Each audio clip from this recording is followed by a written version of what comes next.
to say, I'm in.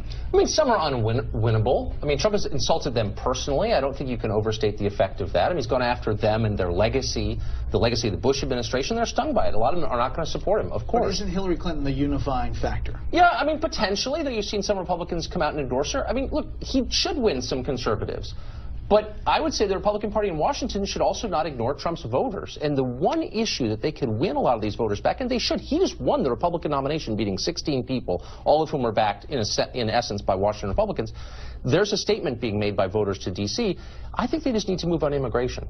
I actually think a lot of the details of economic policy, the subjects Ryan is most interested in, Trump would probably move on those. But they've got to demonstrate a good faith effort to secure the borders, and at least to rethink our current immigration scheme, which has been in place for 51 years. Nobody is even willing to talk about it. Trump's voters clearly want a public conversation on that.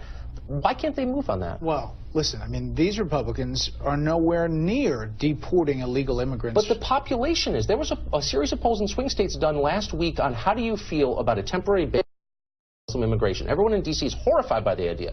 It's like evidence of membership of the Nazi Party, and yet across the country, huge numbers of people, 65% of Wisconsin voters favor that. Not all Republicans, a lot of Democrats. It doesn't mean you should back it. It does mean you need to rethink your comfortable assumptions about immigration if you're the Republican Party. Sure, but if you have principles, if you believe that we shouldn't, in effect, ban a religion, don't ban a religion. It's not. It's in a country founded on freedom of religion. It's not a good idea to ban a religion. It's a little more complex even than with that. Asterisks. No, Republicans can't just cast aside their principles. And no free trade because Donald Trump comes around and this orange guy suggests that free trade is bad. We're going to throw away 300 years of Adam Smith. I've been here a long time. I haven't noticed a lot of principles among Republicans in Washington. Perhaps they're there. They're hiding them well. I would just say, look at Europe. Look at the destruction of Europe underway now. What are the lessons we draw? Doesn't mean you need to ban people who are Muslims. I agree. That's an overstatement and kind of crazy.